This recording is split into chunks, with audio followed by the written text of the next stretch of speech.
کے اندر دو پہلو ہوتے ہیں، ایک نفع کا اور ایک نقصان کا۔ ہر چیز کے اندر ہوتے ہیں کہ نہیں ہوتے؟ آنکھ کے دیکھنے میں بھی ایک پہلو نفع کا ہے، ایک پہلو نقصان۔ زبان کے بولنے میں بھی ایک پہلو نفع کا اور ایک نقصان۔ اگر کسی کو دعائیں دے گا تو نفع، اگر کسی کو گالیاں دے گا تو نقصان۔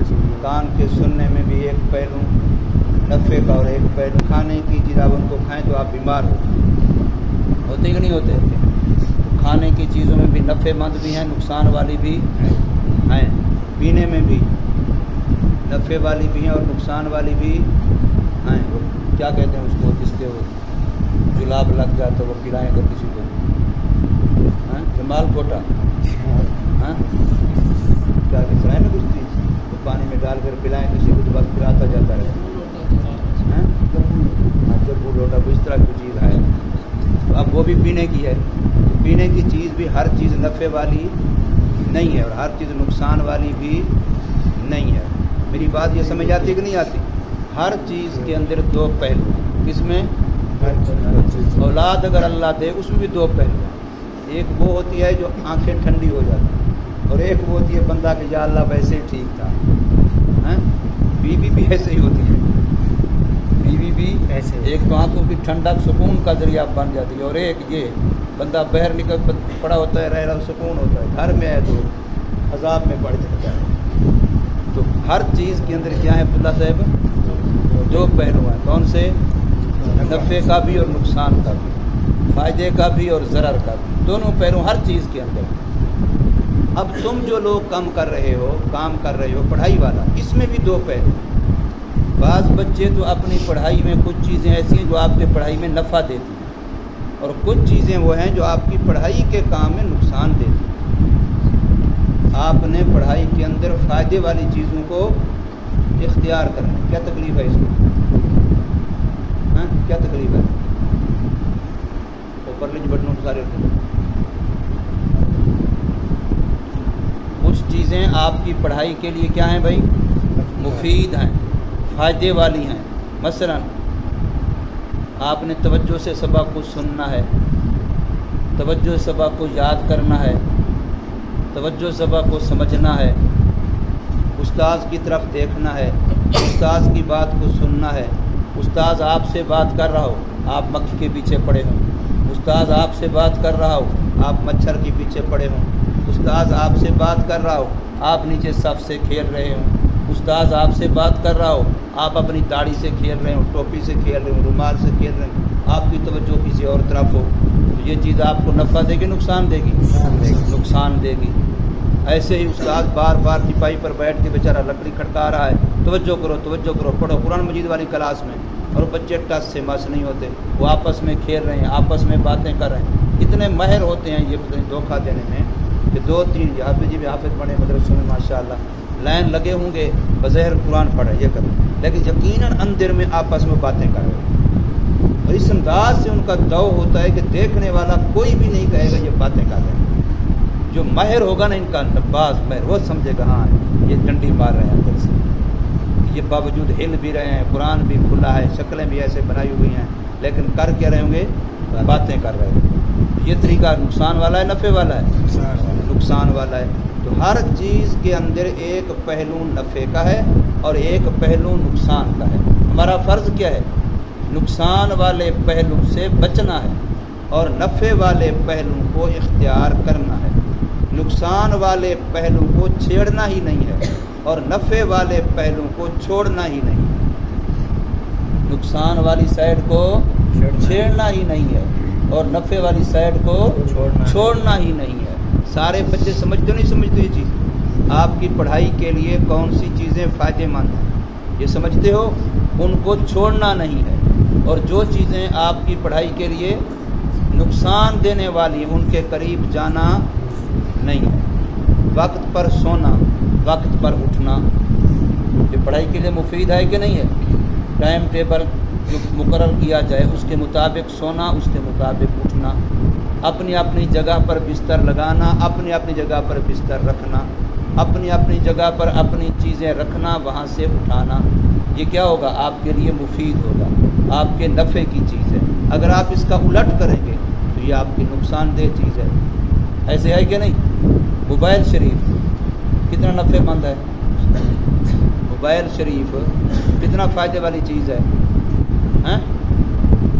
موبائل پہلی بات تو یہ ہے کہ میں نے پہلے بھی کہا تھا، آج بھی کہہ رہا ہوں، بڑا موبائل کسی طالب علم کے پاس ہونا ہی نہیں ہے، کوئی طالب علم بڑا موبائل نہیں رکھ سکتا، اگر کسی کا پکڑا گیا تو خیر سے، نیچے بھی اینٹ اوپر بھی اینٹ درمیان میں موبائل، پھر نہ کہنا ہمارا نقصان کر دیا، ٹھیک ہے نا؟ نیچے بھی کیا ہوگی؟ اینٹ ہوگی، اوپر بھی کیا لگے گی؟ اینٹ، درمیان میں کیا ہوگا آپ کا؟ موبائل، پھر آپ کہیں گے ہمارے موبائل کو توڑ دیا، سمجھے؟ وہ موبائل نہیں ٹوٹتا، وہ تمہارا دل ٹوٹتا ہے، موبائل نہیں ٹوٹتا، وہ تمہارا دماغ ٹوٹتا ہے، وہ تمہارا غرور ٹوٹتا ہے۔ بہرحال بڑا موبائل رکھنے کی اجازت نہیں ہے طالب علموں کو، اور چھوٹا موبائل رکھنے کی اجازت ہے، لیکن پڑھائی کے وقت اگر کسی کا موبائل ظاہر ہو گیا تو وہ پکڑ لیا جائے گا، پھر چھٹیاں جب ہوں گی تو اس وقت دیا جائے گا۔ چھٹی کے وقت چھوٹا موبائل استعمال کر سکتا ہے، چھٹی کے وقت چھوٹا موبائل استعمال کر سکتا ہے، پڑھائی کے وقت چھوٹا موبائل بھی اپنی جیب میں رکھے، استاد پڑھا رہا ہے، ادھر جناب کی بیل آ رہی ہے، اگر آواز نہ نکلے، موبائل اندر میں یوں یوں کر رہا ہے، جناب ادھر توجہ کر رہے ہیں، آئے میری کال آ رہی ہے، جلدی استاد سبق ختم کرے، میں کال سنوں، توجہ تو آپ کی ادھر ہوگی نا، جو موبائل جیب کے اندر آپ کو آوازیں دے رہا ہے، پھر آپ استاد کا سبق تو نہیں سن رہے ہوں گے۔ اس لیے موبائل چھوٹے کو بھی پڑھائی کے وقت جیب میں نہ رکھیں، اپنے سامان میں رکھیں، اپنی جگہ پر رکھیں، جیب میں کسی کے بھی چھوٹا موبائل بھی پڑھائی کے وقت میں نہیں ہونا چاہیے۔ یہ آپ کے فائدے کی باتیں بتا رہے ہیں، ہمارا کوئی نقصان نہیں ہے، ہمارا یہ فرض بنتا ہے۔ ڈاکٹر مریض کو بتاتا نا کہ یہ کرنا ہے، یہ نہیں کرنا، بتاتا کہ نہیں بتاتا؟ پیسے بھی لیتا ہے، یہ مفت بتاتا ہے، پیسے لے کے بتاتا ہے، تو پھر پرہیز کرتے ہیں کہ نہیں کرتے؟ نہ کریں تو کہتے ہیں گھر والے بھی، بھائی اس کو لے گئے ہیں ڈاکٹر کے پاس، ڈاکٹر جو پرہیز بتاتا ہے یہ تو مانتا نہیں ہے، یہ تو اس کا الٹا کرتا ہے، تو اس کو دوائی کیا فائدہ دے گی؟ کہتے ہیں کہ نہیں کہتے؟ سارے گھر والے اس مریض کو ملامت کرتے ہیں، اس کو برا بھلا کہتے ہیں، جو ڈاکٹر کی ہدایات پر عمل نہیں کرتا، جو پرہیز نہیں کرتا، اس کو سارے کیا کہتے ہیں؟ شاباش دیتے ہیں۔ تمہیں بھی میں ڈاکٹر ہوں، میں تمہیں پرہیز بتلا رہا ہوں، میں پڑھائی کے معاملے کا ڈاکٹر، ٹھیک ہے نا؟ تو تمہیں پرہیز بتلا رہا ہوں کہ موبائل سے پرہیز کرو، تمہاری پڑھائی اچھی ہوگی، تمہاری تعلیمی صحت اچھی ہوگی، تمہاری تعلیمی صحت کیا ہوگی حضرت صاحب؟ اچھی ہوگی۔ کس وقت؟ کس چیز سے؟ موبائل کی پرہیز کرنے سے، ٹھیک ہے؟ سارے بچے موبائل سے پرہیز کرو، یہ تمہارے فائدے کے لیے بتایا جا رہا ہے، تمہارے نفع کے لیے تمہیں سمجھایا جا رہا ہے، تمہاری منت کی جا رہی ہے، ورنہ یہ نقصان دہ چیز ہے، بڑے بڑوں کو برباد کر رہی ہے۔ بچے بیچارے اس کے پیچھے پڑھ کر کے نہ تعلیم کے ہیں، نہ تربیت کے ہیں، نہ ماں کے ہیں، نہ باپ کے ہیں، نہ استاذ کے، حتیٰ کہ اپنے آپ کے بھی نہیں، اپنے آپ کے۔ نیند آ رہی ہے لیکن موبائل کہتا ہے میں تیرا ہوں، تو نیند کو دبا رہا ہے، وہ سو نہیں رہا، موبائل کے پیچھے پڑا ہوا ہے۔ نیند تو دور کی بات، بعضوں کو پیشاب پخانہ بھی تنگ کر رہا ہوتا ہے، اس کو بھی ضبط کر، کوئی تھوڑا سا دیکھ لو، تھوڑا سا دیکھ لو، بے شک سلوار خراب ہو جائے یا دوڑ کے لیٹرین جانا پڑے، لیکن موبائل کا مزہ پورا لے لو۔ یہ کتنی بے وقوفی کی بات ہے، کتنا گندی بات ہے، گندی ہے کہ نہیں؟ تو اس لیے اس نشے سے بچو، یہ شراب کے نشے سے بھی گندا نشہ ہے، یہ شراب کے نشے سے بھی گندا نشہ ہے، تمہارے فائدے کے لیے تمہیں بتایا جا رہا ہے۔ مہربانی کرو، اپنے حال پہ رحم کرو، اپنی تعلیمی صحت کا خیال رکھو، اپنے ماں باپ کو چھوڑا، بہن بھائیوں کو چھوڑا، وطن علاقے کو چھوڑا، رشتہ داروں کو چھوڑا، اتنا دور پڑھنے کے لیے آئے، مسجد کے ماحول میں، مدرسے کے ماحول میں، قرآن کے ماحول میں، حدیث کے ماحول میں، اور اگر آپ نے یہاں آ کے سب کچھ چھوڑا لیکن موبائل کو نہ چھوڑا، یہ ایک مصیبت آپ کے سارے چھوڑنے کے فائدے ختم کر دے، وہ آپ کا سارا چھوڑنا ضائع چلا جائے گا۔